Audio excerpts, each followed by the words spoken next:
Hello student, coherent English classes की examination series में आपका स्वागत है। मैं हूं आपका इंस्ट्रक्टर मोहम्मद ज़ियाउल्लाह कमर। आप देख रहे हैं हमारी YouTube channel coherent English classes और आज हम लोग डिस्कस करने जा रहे हैं लेटर राइटिंग, यानी कि इनफॉर्मल लेटर राइटिंग को लिखने का एक ऐसा धांसू ट्रिक्स बताने जा रहे हैं आपको कि आप देखते ही आपको पूरा का पूरा इस वीडियो को देखिए और आपका जो लेटर राइटिंग यानी कि 5 मार्क्स जो है आपकी जेब के अंदर हो जाएगा। ये गारंटी है मेरा। ठीक है, तो आइए स्टार्ट करते हैं, देखते हैं कैसे हम इसको टेकल आउट करेंगे। देखिए, बिहार स्कूल एग्जामिनेशन बोर्ड के अंदर यानी कि 12वीं के अंदर आपको 100 मार्क्स की जो इंग्लिश होती है उसके अंदर 5 मार्क्स का जो है क्या होता है कि आपको लेटर राइटिंग लिखना पड़ता है, मतलब कि लेटर आपको लिखना पड़ता है। ये जो है कटिंग है, मतलब कि आपके जो मॉडल सेट से या फिर आपकी जो क्वेश्चन पेपर है उसका कटिंग है। एक एग्जांपल हम लेते हैं ताकि आपको कैसे किस तरह का क्वेश्चन आएगा और कैसे जो है आपको डील करना है उसके बारे में हम आपको बताएंगे। देखिए, बिहार स्कूल एग्जामिनेशन बोर्ड के अंदर 2 तरह का लेटर पूछा जाता है। एक होता है फॉर्मल लेटर और एक होता है इनफॉर्मल लेटर। ठीक है, अब ये फॉर्मल लेटर कौन सी वाला है और इनफॉर्मल लेटर कौन सी वाला है हम आपको बताएंगे। ठीक है, तो ये देखिए, आपको ये फॉर्मल लेटर कहलाता है और ये इनफॉर्मल लेटर कहलाता है। देखिए, फॉर्मल लेटर समझ लीजिए, फॉर्मल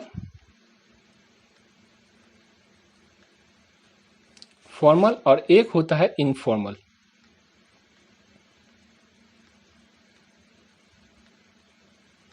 ठीक है, अब फॉर्मल लेटर और इनफॉर्मल लेटर क्या है आप समझिए। देखिए, आप इसको समझने से पहले एक एग्जांपल देते हैं कि देखिए, हम लोग जो भी कपड़ा पहनते हैं, हर इंसान चाहे आप पहने या हम पहने, 2 तरह का कपड़ा पहनते हैं। एक कपड़ा होता है फॉर्मल ड्रेस और दूसरा कपड़ा होता है इनफॉर्मल ड्रेस या कैजुअल ड्रेस। अब देखिए, फॉर्मल ड्रेस क्या होता है, जैसे आप मान लीजिए आपने 12वीं पास किया, ग्रेजुएशन पास किया, आपको किसी कंपनी में जॉब लगी और वहां पे आपको इंटरव्यू देना है। तो इंटरव्यू देना है तो कैसा कपड़ा पहन के जाएगा? लुंगी और कुर्ता? नहीं ना। या फिर धोती कुर्ता? ये भी नहीं पहनेगा। या मान लीजिए हाफ पैंट और जो टी शर्ट पहन के जाइएगा इंटरव्यू देने के लिए? नहीं, ऐसा नहीं कीजिएगा। क्या कीजिएगा आप कि आप शर्ट पहनिएगा, टाई लगाइएगा, ऊपर से कोट पहनिएगा, पैंट पहनिएगा, उसके बाद शूज पहनिएगा, हाथ में घड़ी लगाइएगा। तो ये जो ड्रेस कहलाता है वो कहलाता है फॉर्मल ड्रेस, यानी कि आप किसी प्रतिष्ठित जगह पे जा रहे हैं या किसी शादी के अंदर जा रहे हैं या किसी से मिलने जा रहे हैं जो बहुत ही इंपॉर्टेंट व्यक्ति है आपका, तो वहां पे जो है आपको क्या करना पड़ता है, आपको जो है मतलब कि इस तरह का कपड़ा पहन के जाना पड़ता है। ठीक है, लेकिन अगर आप दोस्त से मिलने जा रहे हैं, मतलब कि बगल में आपका दोस्त है और उस दोस्त से मिलने जा रहे हैं, तो आप शर्ट पैंट पहन के भी जा सकते हैं और या तो फिर आप जो है हाफ टी शर्ट भी हाफ पैंट पहन के भी जा सकते हैं। इसमें कोई परेशानी नहीं है कि नहीं? उसी तरह अगर आप अपने पिताजी के सामने प्रस्तुत होते हैं, सामने आते हैं, तो आप हाफ शर्ट टी शर्ट में भी जा सकते हैं, हाफ टी शर्ट में भी, हाफ पैंट में भी जा सकते हैं और शर्ट पैंट पहन के भी जा सकते हैं, या लुंगी में भी जा सकते हैं, आप जो है कुर्ता पैजामे में भी जा सकते हैं। ठीक है, तो उसी तरह जो लेटर होता है, 2 तरह का लेटर होता है। अगर आप अपने माँ को लिख रहे हैं,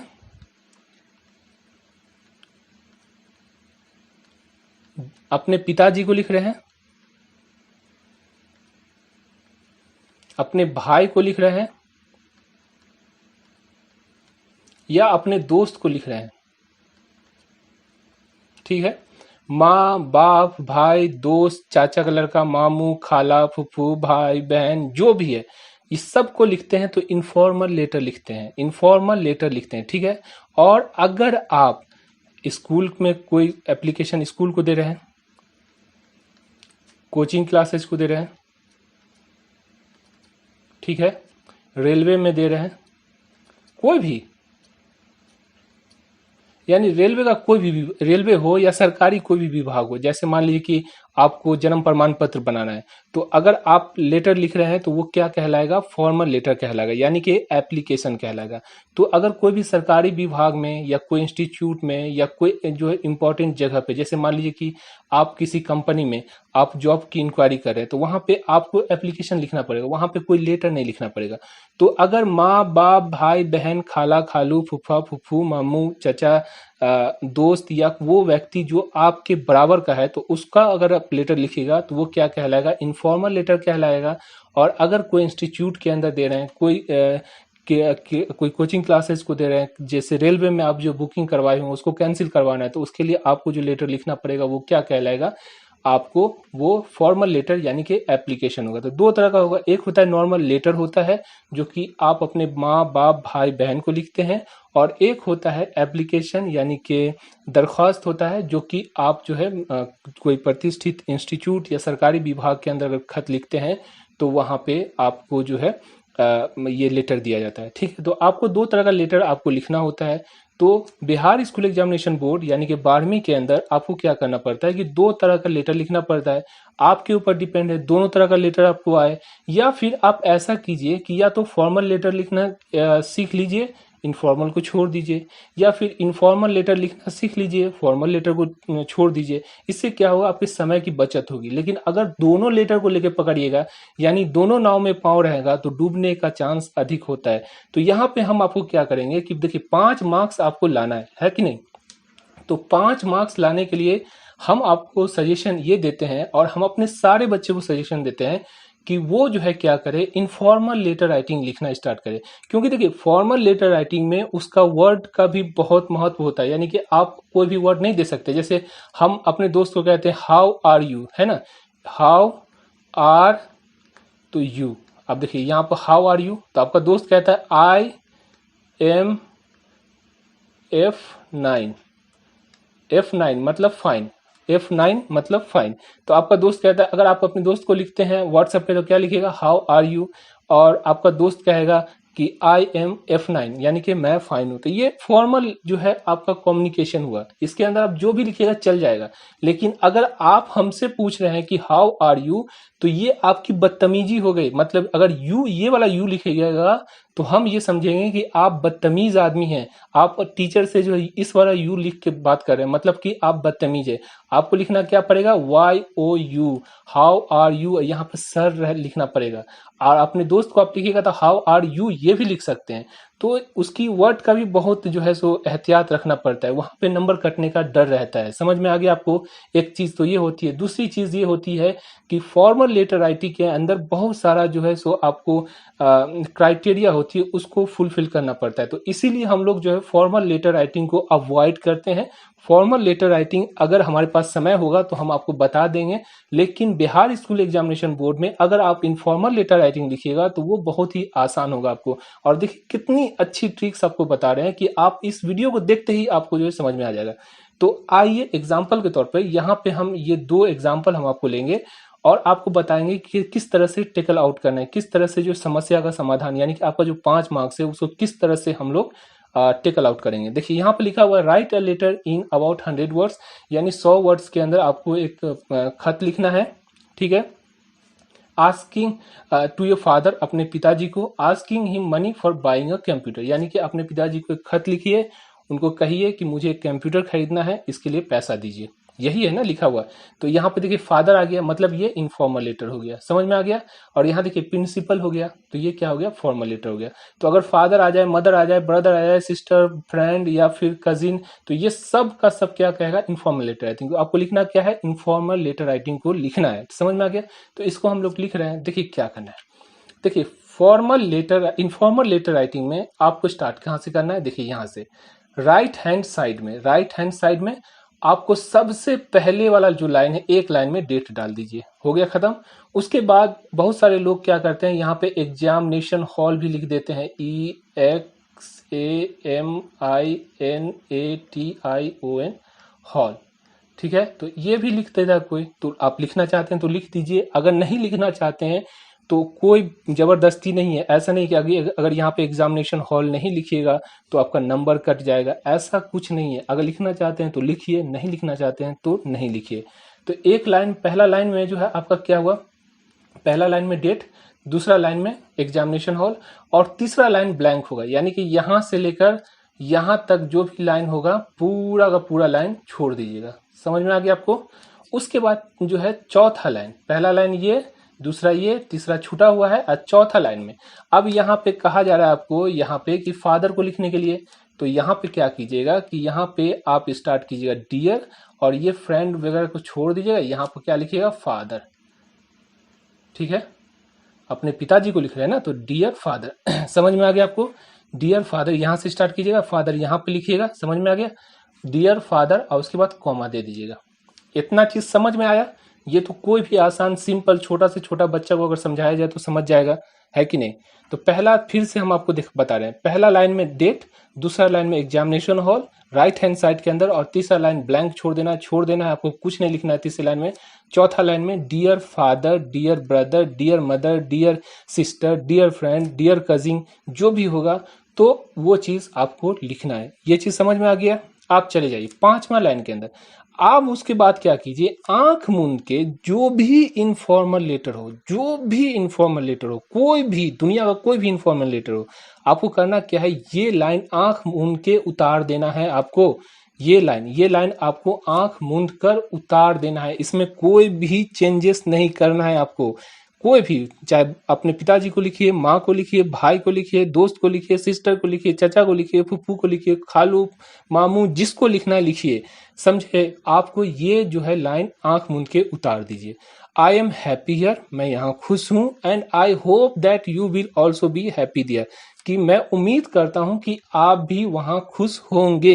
ये चीज लिख दीजिए। उसके बाद देखिए यहाँ पर, after a long time I receive your kind letter, यानी बहुत दिनों के बाद, after a long time I receive, मैंने पाया, मुझे मिला, प्राप्त किया, योर काइंड लेटर। काइंड का मतलब होता है आपका प्यार भरा लेटर पाया मैंने, जो लेटर आपने दिया था प्यार भरा हुआ लेटर, वो लेटर मैंने पाया। समझ में आ गया। हैविंग गॉन थ्रू इट, मैंने इसको पढ़ा, गॉन थ्रू इट यानी इसको पूरा सरसरी निगाहों से मैंने पूरी को एक एक करके मैंने डिटेल में उसको पढ़ा। My joy knew no bounds, यानी कि मेरी जो खुशी की हद का इंतहा नहीं रहा। My joy knew no bounds का मतलब हुआ मेरी जो खुशी है वो बेइंतहा खुशी थी, मुझे खुशी बहुत बेहद खुशी हुई। समझ में आया, जो आपका लेटर पढ़ा तो मुझे बहुत खुशी हुई। ये लाइन आप लिख दीजिएगा।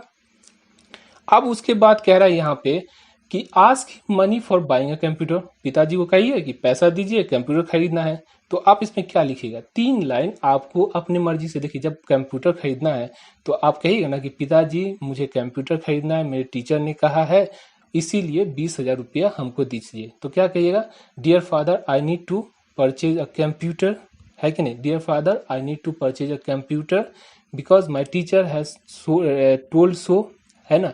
और उसके बाद for that I need 20,000 rupees, यानी कि मुझे एक कंप्यूटर खरीदना, I need to purchase a computer because my teacher said so I request you या kindly I request you to please give me या प्रोवाइड मी 20,000 रुपीज। ये line आपको लिख देना है, ठीक है। तो यहाँ पे ये लाइन आपको लिख देना है, और उसके बाद नीचे वाला जो लाइन है एज इट इज रहेगा, इसमें कोई चेंजेस नहीं। कोई भी लेटर किसी को भी लिखिए, चाचा मामू खाला फूफू भाई बहन किसी को भी लिखना है, आपको यहाँ पे कोई चेंजेस नहीं करना है। रेस्ट इज एज यूजुअल, यानी कि बाकी की जो चीज है वो जैसा पहले था, जैसा पहले वाले लेटर में मैंने लिखा था उसी तरह है। Nothing is to be worried about, कोई भी चीज की चिंता करने की जरूरत नहीं है, मैं यहाँ ठीक हूँ, मुझे कोई चीज की चिंता करने की जरूरत नहीं है। Please convey my best compliment, compliment का मतलब ये होता है, यहाँ पर बेस्ट कॉम्प्लीमेंट भी लिख सकते हैं और या फिर रिगार्ड्स भी लिख सकते हैं, REGARDS, रिगार्ड्स मतलब हुआ प्लीज कॉन्वे। कॉन्वे माने कहना होता है, जैसे टेल का जो है सिनोनिम्स, यानी कि टेल माने कहना होता है, उसी तरह कॉन्वे का मतलब भी कहना होता है। तो please convey my best compliment या please convey my best regard to the elders, यानी कि बड़ों को मेरा सलाम। बेस्ट कॉम्प्लीमेंट या बेस्ट रिगार्ड का मतलब होता है please convey my best compliment या please convey my best regard का मतलब होता है कि कह दीजिएगा मेरा सलाम, प्लीज कृपया करके कह दीजिएगा मेरा सलाम टू द एल्डर, बड़ों को, यानी कि बड़ों को मेरा सलाम कह दीजिएगा, मेरा नमस्कार कह दीजिएगा, मेरा प्रणाम कह दीजिएगा, मेरा अभिवादन कह दीजिएगा। And lots of love to the youngest, और जो छोटे हैं उनको बहुत सारी प्यार मोहब्बत, है ना। तो ये जो लाइन है आपको हमेशा लिखना है, सिर्फ बीच का एक लाइन। जैसे यहाँ पर कंप्यूटर का डिमांड कर रहे हैं तो यहाँ पर आपको 3 चीज कि मुझे कंप्यूटर चाहिए क्योंकि मेरे टीचर ने कहा है, और इसीलिए मैं आपसे रिक्वेस्ट करता हूँ कि आप जो है मुझे 20,000 रुपया दीजिए, ठीक है। तो आप ये कह सकते हैं, I need a computer because my teacher has said so, that's why I kindly request you to please provide me 20,000 rupees, ठीक है। तो आपको करना क्या है, इसको यहाँ पे लिख देना है। यहाँ पे जैसे यहाँ पे देखिए, आई नीड अ कंप्यूटर अर्जेंटली, मुझे कंप्यूटर की जरूरत है। The teacher in the coaching institute have suggested that, क्योंकि जो टीचर है उन्होंने सजेस्ट किया है that I must have a computer, कि मैं कंप्यूटर कोचिंग में जा रहा हूँ, तो मेरे टीचर ने कहा है कि मेरे टीचर ने सजेस्ट किया है, मेरे टीचर ने सलाह दिया है कि मुझे जरूर एक कंप्यूटर होनी चाहिए, सो दैट, ताकि आई में प्रिपेयर वेल, ताकि मैं जो कंप्यूटर का जो क्लासेस ले रहा हूँ उसको मैं अच्छी तरह से प्रिपेयर कर सकूँ। I request you to send 20,000 so that I may purchase the computer। ये लाइन आपको चेंज होगा, बीच का लाइन चेंज होगा, वो कंटेक्स्ट जैसा होगा उसके हिसाब से चेंज होगा। समझ में आ गया? तो पहला में ये लिख दीजिएगा, ये चीज हो गया। अगर फादर को लिखे तो फादर, मदर को मदर, ब्रदर को ब्रदर, या सिस्टर को लिखे तो सिस्टर को लिख दीजिए। उसके बाद ये लाइन लिख दीजिएगा, बीच में का लाइन आपको 2 या 3 लाइन अपने हिसाब से ट्रांसलेट करके उल्टा सीधा जो भी हो डाल दीजिएगा, और उसके बाद ये लाइन आप लिख दीजिएगा, कोई इशू नहीं ना। उसके बाद यहाँ पे देखिए राइट हैंड साइड में नीचे में देखिए, सब राइट हैंड साइड में हो रहा है, लेफ्ट हैंड साइड में कुछ नहीं हो रहा है। देखिए लेफ्ट हैंड साइड में कुछ है नहीं है ना, लेफ्ट हैंड साइड में कुछ नहीं है, सिर्फ राइट हैंड साइड में। यहाँ भी राइट हैंड साइड, ये भी राइट हैंड साइड, और ये भी right hand side. Your ever loving friend तो नहीं होगा यहाँ पे, क्योंकि आप पिताजी को लिख रहे हैं तो यहाँ पर सन लिख दीजिएगा।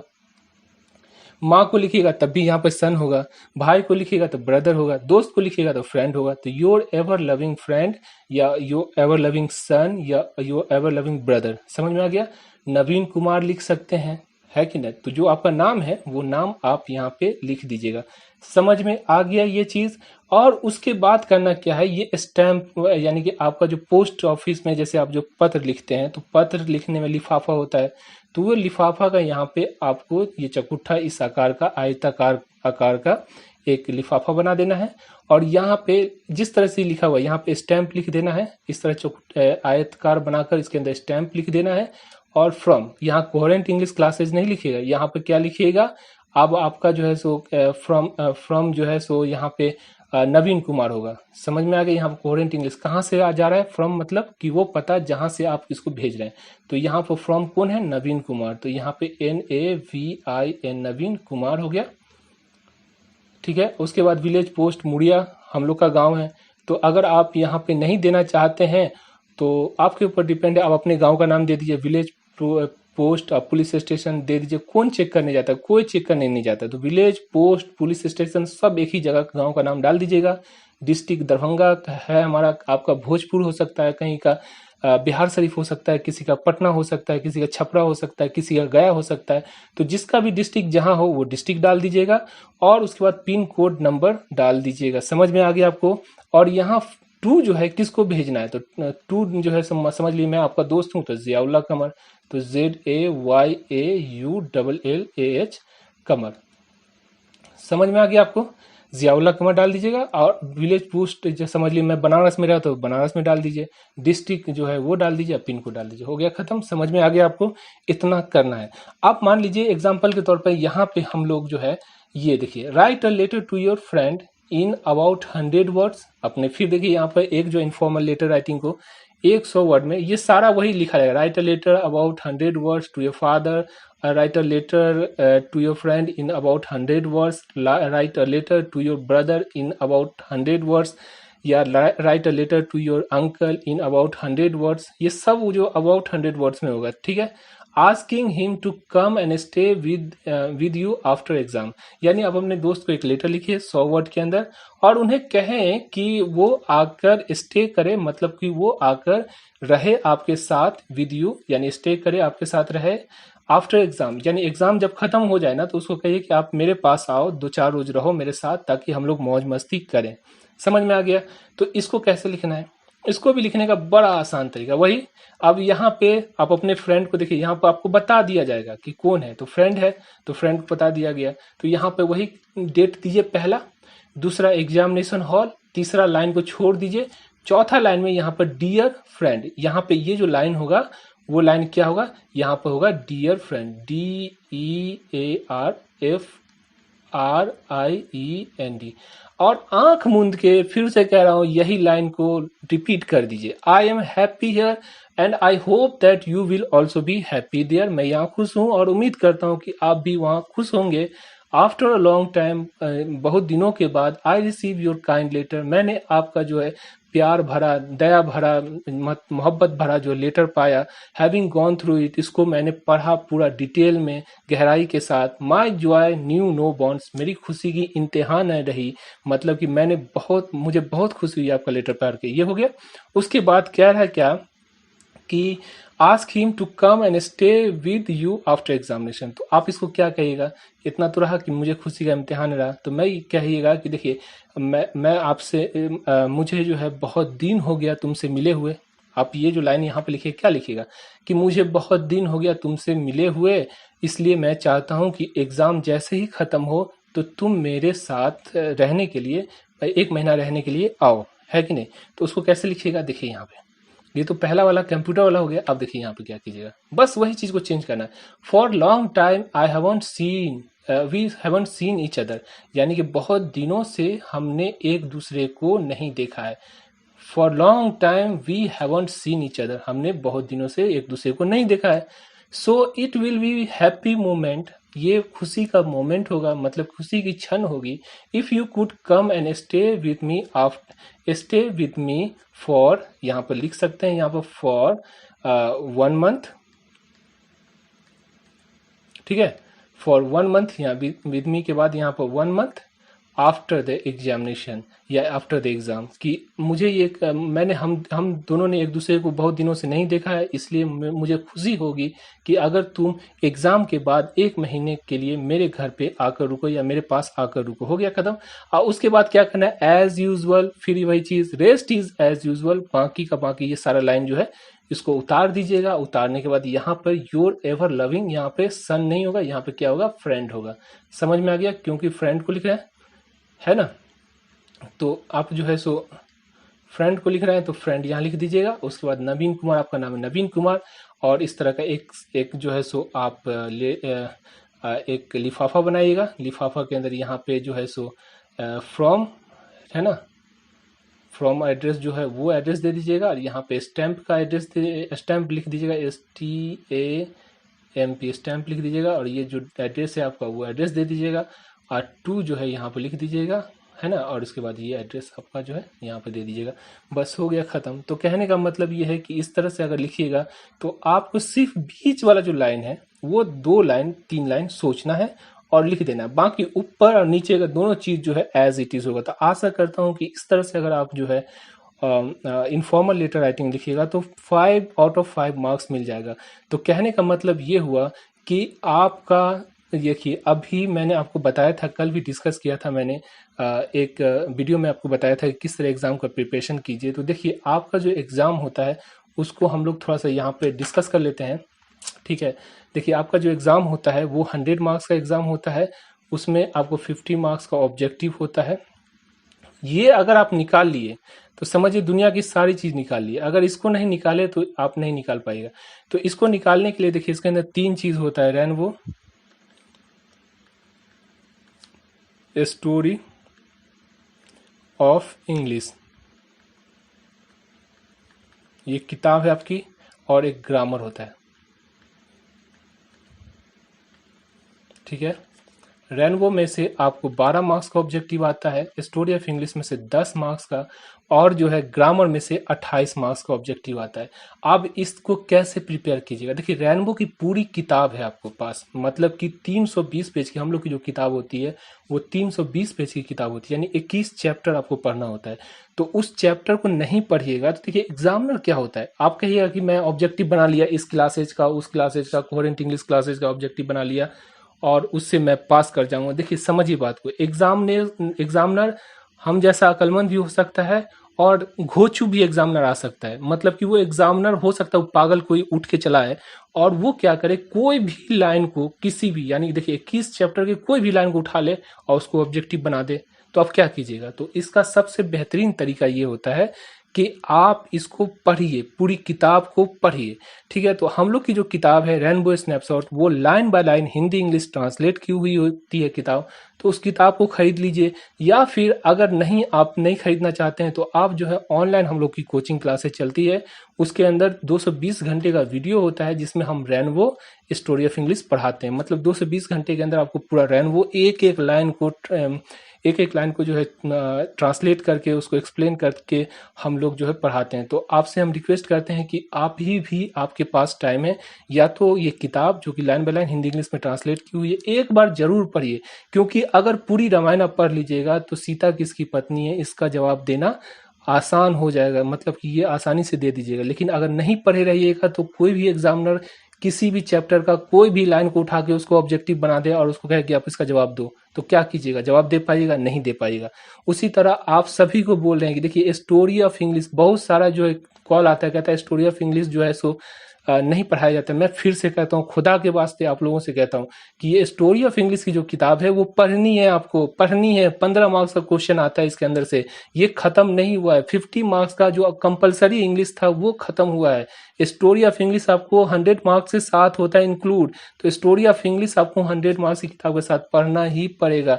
इसमें से 10 ऑब्जेक्टिव आएगा, ये 6 चैप्टर में से आपको 10 ऑब्जेक्टिव आएगा। और यहाँ 21 चैप्टर पढ़िएगा तब 12 ऑब्जेक्टिव आएगा। 21 चैप्टर में 12 और यहाँ 6 चैप्टर में 10 ऑब्जेक्टिव आएगा। तो स्टोरी ऑफ इंग्लिश सिर्फ 80 पेज की किताब है, इसको पढ़िए। तो ये 2 किताब हो गई। और ग्रामर को कैसे करेंगे, हमने, अगर आपने नहीं देखा है वीडियो, तो बिहार स्कूल एग्जामिनेशन बोर्ड का सिलेबस आप जाके हमारी जो चैनल है कोहेरेंट इंग्लिश क्लासेज, वहाँ पे भी सर्च कर सकते हैं, वहाँ पे भी मिल जाएगा आपको।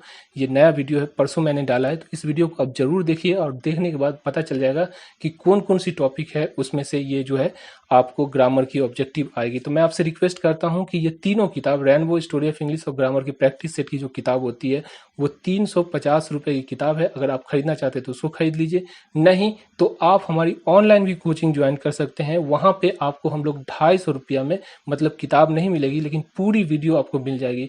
तो आपके ऊपर डिपेंड करते हैं, या तो 500 रुपया पूरा दीजिए और पूरी किताब भी पढ़िए और वीडियो भी देखिए, जिससे आपको हम गारंटी के साथ कहते हैं ये 50 मार्क्स के ऑब्जेक्टिव में से 1 मार्क्स भी नहीं छूटेगा आपको, ठीक है। तो ये 50 मार्क्स आप बना लिए। उसके बाद हमने कहा था राइटर नेम मैचिंग, ये 5 मार्क्स का हो गया। और यहाँ पे हमने जो इनफॉर्मल लेटर राइटिंग आपको बताया वो भी 5 मार्क्स का आपका आ गया। और उसके बाद जो ट्रांसलेशन 5 मार्क्स का आपका हो जाएगा, है ना। अब पोयम हमने बताया था कि पोयम 7 पोयम उसी वीडियो के अंदर, जिसमें सिलेबस को हम लोग डिस्कस किए हैं, उसमें 7 वीडियो को हम 7 जो है हम लोग डिस्कस किए हुए हैं। तो 7 पोयम को याद कर लीजिए। इसमें से आपको जो है 5 मार्क्स का पोयम का हो जाएगा और 8 मार्क्स का आपका लॉन्ग आंसर टाइप क्वेश्चन भी हो जाएगा। तो मतलब यहाँ देखिए 5 5 10 5 3 15 5 के 20, यानी कि 20 और 8 28 मार्क्स ये और 50 मार्क्स ये, मतलब 8 78 मार्क्स आप उठा लीजिएगा। इसमें करना क्या है, इसमें करना है सिर्फ 7 पोयम याद करना है। अगर इतना कर लीजिएगा तो गारंटी के साथ कहते हैं 78 मार्क्स आपको आ जाएगा।